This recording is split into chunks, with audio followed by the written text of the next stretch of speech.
Assalamualaikum warahmatullahi wabarakatuh. Jumpa lagi dengan saya. Di video kali ini kita membahas upload router OS. Nah, jadi upload router OS ini kita membahas tiga hal. Yang pertama router OS dan router board, kemudian fitur dari router OS, kemudian name, type, dan arsitektur router board atau nama, tipe, dan arsitektur. Nah, kita mulai dari router OS dan router board. Di sini router OS dan router board memiliki perbedaan. Nah, ini adalah apa yang dimiliki oleh router OS. Yang pertama, router OS ini berbasis OS atau sistem operasi. Nah, MikroTik router OS ini sebagai sistem operasi dari router board. Artinya di dalam router board itu terdapat OS yang uh, mengarah ke router OS. Dan router OS ini bisa diinstal di PC atau dijadikan sebagai VM. Dan yang terakhir adalah standalone operating system berbasis Linux versi 3.3.3 Linux versi 3.3.5 kernel, yang artinya ini sistem operasinya berdiri sendiri. Dan berikutnya adalah MikroTik router board. MikroTik router board ini berbentuk hardware atau perangkat keras. Jika sebelumnya MikroTik router OS ini berbentuk perangkat lunak atau sistem operasi, nah router board ini berbentuk hardware atau perangkat keras. Router board ini dibuat untuk menjalankan sistem operasi router OS. Seperti yang sebelumnya saya bilang, di dalam router board itu ada router OS. Jadi router OS ini adalah sistem operasi dari router board. Di ibarat ini router board itu wadah dari router OS.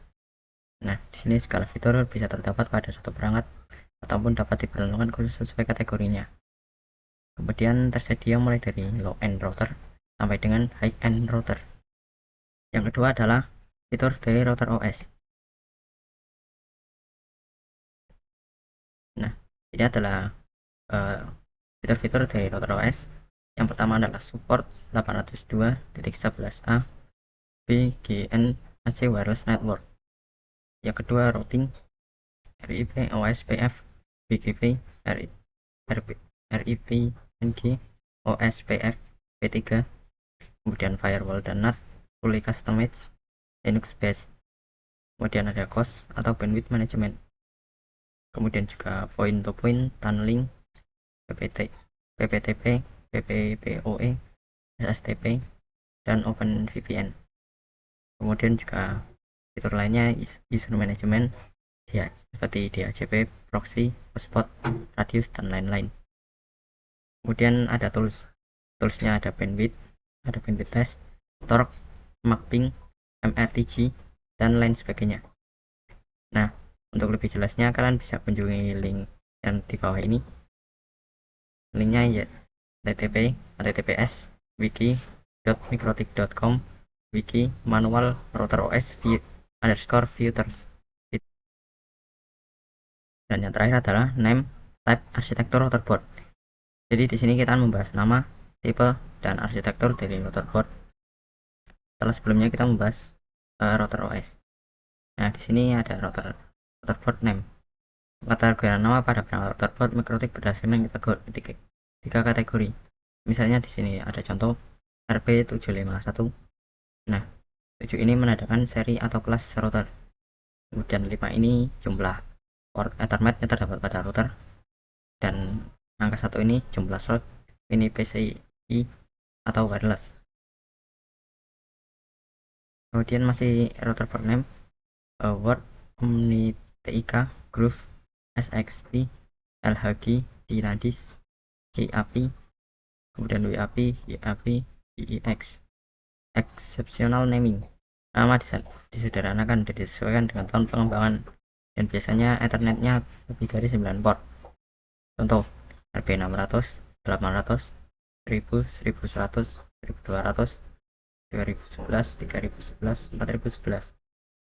Kemudian kita masuk ke router board type atau tipe router board. Nah, di sini tipenya misalnya di sini ada RB952 UI 52AC2ND TC. Nah, RB ini artinya router board dan 9 ini 900 series. serinya 900.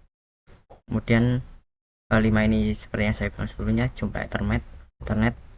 Kemudian 2 ini wirelessnya, UI ini fitur boardnya. Kemudian yang 52AC2ND ini adalah fitur wireless, dan TC ini adalah jenis casingnya, masih di router type.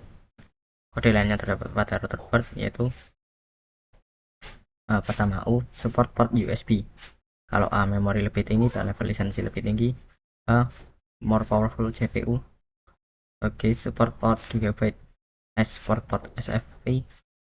5, support frekuensi 5 GHz. 2, support frekuensi 2,4 GHz. 52 dual band 5 GHz dan 2,4 GHz. Kemudian TC, power vertical size. Untuk melihat produk naming MikroTik lebih lengkap, ada pada link berikutnya. Kalian bisa melihat informasinya lebih lengkap di link yang telah saya cantumkan di sini. Nah, ini. Kemudian kita masuk ke arsitektur router board. Yang pertama, arsitektur router board dibedakan berdasarkan jenis dan kinerja prosesor. Kedua, software atau OS untuk setiap arsitektur berbeda. Ketika melihat arsitektur, untuk melihat arsitektur lebih lengkap, kalian bisa kunjungi link ini yang telah saya cantumkan, di mana kalian bisa melihat lebih lengkap arsitektur dari router board. Kemudian ini adalah arsitekturnya. Oke, sekian itu saja dari saya, kurang lebihnya mohon maaf. Sampai jumpa di video selanjutnya. Saya undur diri. Wassalamualaikum warahmatullahi wabarakatuh.